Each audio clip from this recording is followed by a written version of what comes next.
जशवंत चौधरी जी, राजस्थान से। राधे राधे महाराज जी। महाराज जी, हमारे मन में भगवान जी के विराजमान होते हुए भी हमारे मन में कई बार गलत विचार, गलत आचरण, किसी के प्रति क्रोध, घृणा के भाव क्यों आ जाते हैं? बच्चा, इसके दो रूप है। एक है सतमन और एक है असतमन। जैसे एक होती बुद्धि, सुबुद्धि, और एक होती कुबुद्धि। बुद्धि में ही दो पार्ट है। सुमति कुमति सबके उर राही, नाथ पुराण निगम अस कहाई।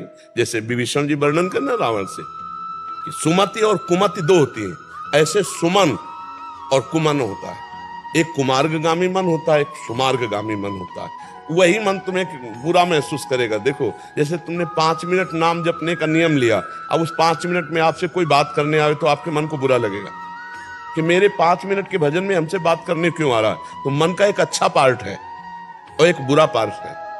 जैसे बुद्धि में एक सुबुद्धि है, एक कुबुद्धि है।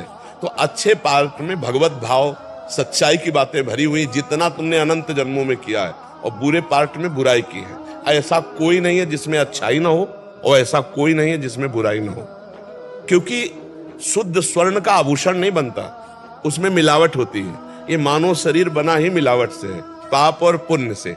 अब हमको इसको शुद्ध करना है। जैसे कसौटी में कस के सोना शुद्ध किया जाता है, ऐसे तपस्या और भजन से हमें अपने मन को शुद्ध करना है। उसके उस गंदे विभाग को हमें पवित्र करना। सबका मन कितना भी गंदा आदमी हो, कितना भी गंदा हो, उसमें थोड़ा सा अंश पवित्रता का जरूर होगा। बहुत कतली है, बहुत चोरी करता है, लेकिन उसका एक पार्ट पवित्र होता है। अब अधिकतम या न्यूनतम ये इसमें देखा जाता है। कोई अधिक पाप वाला स्वभाव वाला होता है, कोई अधिक पुण्य वाला होता है, लेकिन ये दोनों पार्ट होते हैं। तो देखो, कभी कभी मन अच्छी सलाह देता है। जैसे आपको वृंदावन लाया, साधु संग करवा रहा है, ये मन ही तो करवा रहा है, नहीं मानते हो ना।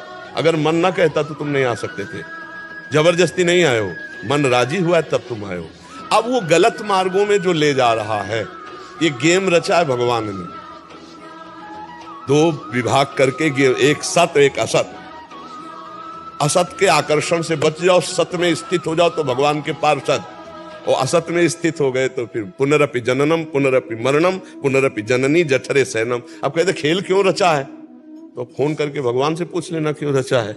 क्योंकि वो स्वयं से स्वयं की रचना की, किसी दूसरे की नहीं। वो आप भी वही हो। अब भूल गए अपने आप को शरीर राग के कारण, तो आपको लगता है कि परमात्मा का अंश मैं कैसे हो सकता हूं, मैं परमात्मा स्वरूप कैसे। तू परमात्मा स्वरूप ही है, अंश नहीं, सीधे परमात्मा स्वरूप ही है। इस शरीरों के राग में अपने को भूल गया है। इसलिए जो मन में असत भाव है, उनको निकालने के लिए बच्चा मानव देह मिला है। अब मन कह रहा है कि गंदी बात करना है, आप निश्चय कर लिए नहीं करना है, आप जीत गए। वहीं भगवान बैठे इंद्रियाणाम मनश्चास में, पर वो जिस भाग में बैठे हैं वो सत्य और पवित्र और सच्चिदानंद है। अब असत भाव को छोड़ो, श्री कृष्ण अनुकूलेन प्रतिकूलस्य वर्जनम, प्रतिकूल आचरणों का त्याग करो, पूरा मन भगवान बन जाएगा। पर करना ये तुम्हें पड़ेगा। ये गेम है, ये खेल है, ये तुम्हें करना पड़ेगा। गंदी बातों का त्याग करने के लिए तुमको तत्पर होना पड़ेगा। जैसे अभी पीछे वाले में कहा कि हमें माया पकड़े, तो हमें बताओ कौन सी माया पकड़े, क्या पकड़े। आप पकड़े हो, आपको माया नहीं पकड़े, आप पकड़े हो। रुपया से आप प्रेम करते हो, स्त्री से आप प्रेम करते हो, शरीर से आप प्रेम करते हो, नाना प्रकार की वासनाएं, व्यसन आप करते हो। आपको जबरदस्ती किसने पकड़ा है? आपने सबको पकड़ रखा है। आप छोड़ दो, कहां माया है? कौन पकड़े हुए? आप ही शरीर राग से, आप ही नाना प्रकार के आचरणों से बचे हो। तो समझ पा रहे हो बच्चा, ये खेल है। इस खेल में आपको जीतना है। नाम जप करते हुए, सत्संग सुनते हुए, हमें गंदे आचरण वाला जो पार्ट है मन को, उसको शुद्ध करना। अगर उसको शुद्ध कर लिए तो इंद्रियाणाम मनश्चास में, मन भगवान श्री कृष्ण, वही तुम्हें अनुभव हो जाएगा और आप परम पद के अधिकारी हो जाओगे, भगवत पार्षद बन जाओगे। अब जैसे योग्यता के बिना कोई पद मिलता है क्या? आप विचार, अयोग्य आदमी पद में बैठ भी जाए तो वो टिक नहीं पाएगा। तो ऐसे ही भगवान का जो परम पद है, वो परमेष्ठी ब्रह्मा के भी पद से श्रेष्ठ है। जैसे अपने भारत में राष्ट्रपति पद है, तो इससे श्रेष्ठ जो है देवलोक के पद है। लोकपाल वरुण, लोकपाल अग्निदेव, लोकपाल वायुदेव, इनसे भी बड़ा पद इंद्र का है, देवराज इंद्र। फिर इनसे भी बड़ा पद जो है गंधर्वों और प्रजापतियों का। फिर इसके बाद सबसे बड़े प्रजापति पारमेष्ठी पद ब्रह्मा जी, और उससे भी बड़ा पद है भगवान का पार्षद पद, भगवान का दासत्व पद। तो अब काम विजयी, क्रोध विजयी, लोभ विजयी, मोह मद, इनसे विजय प्राप्त किया हुआ, सब में भगवान की भावना, वो भगवत स्वरूप माना जाता है। तो अब उसी मन में भगवान है। उसी में भगवान है। पर वो प्रक्रिया के द्वारा मन के असत वासनाओं को हटाकर भगवान को प्रकट करना होगा, यही साधना है। जैसे दूध में घी है, पर दूध में पूड़ी निकाल के दिखाओ, दूध में पूड़ी डालकर नहीं निकलेगी। प्रक्रिया है, दूध गर्म करो, उसको दही जमाओ, फिर उसका मंथन करो, फिर मक्खन निकालो, फिर उसका दही वो निकलेगा घी। ऐसे मेहंदी में लालिमा है जोर की, और पूरे पेड़ को, पूरे पत्ते को चीर के देख लो, कहीं लाली नहीं दिखाई देगी। प्रक्रिया है, बांटो उसको, बांट के कुछ क्षण हाथ में लगाए रखो, फिर धो ले, देखो लाल हो जाएगा। ऐसे परमात्मा तुम्हारे मन में है, और उसकी प्रक्रिया है, साधना करो, असत वासनाओं को हटाओ, वो प्रकाशित हो जाएगा। समझ पा रहे बच्चा? पर ये गेम है। अब कह दे कि भगवान ने ऐसा रचा क्यों, तो भाई फिर इसका उत्तर भगवान से ले, क्यों रचा।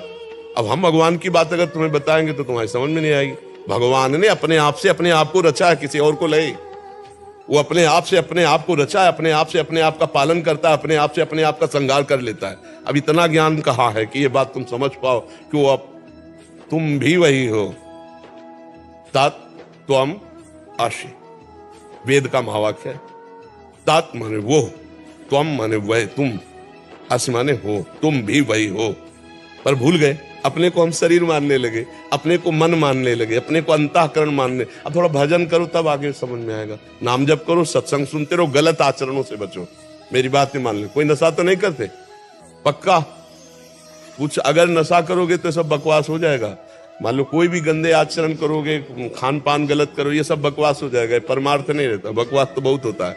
शुद्ध आचरण और सही ढंग से भजन तो बहुत जल्दी लाभ प्राप्त हो जाता है, बहुत जल्दी।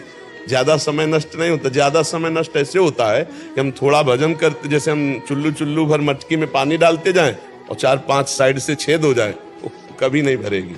ऐसे 50 वर्ष साधना करते हो जाते हैं, लाभ नहीं मिलता, क्योंकि अगल बगल छेद रहते, वो सब निकलता है। छेद बंद कर दो और एक एक बूंद डालने लगो तो भर जाएगा एक दिन घड़ा। तो छेद बंद करना, ये असत आचरण, पापाचरण को रोकना है। ठीक है?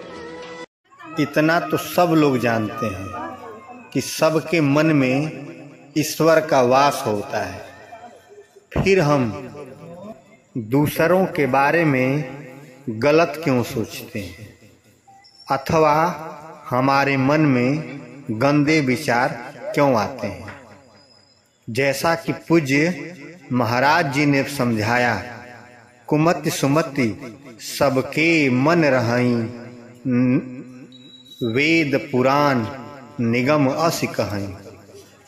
अर्थात कुमति और सुमति हमेशा हर एक व्यक्ति के मन में रहती है, मस्तिष्क में रहती है।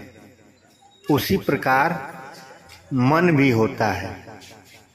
कुमन और सुमन, जिस पथ पर आप चलना चाहें वह मन उसी पथ पर आपको लेकर अग्रसित होना चाहता है। अब आपके ऊपर है कि कुमन के साथ चलते हैं कि सुमन के साथ चलते हैं। जय श्री राधे रानी।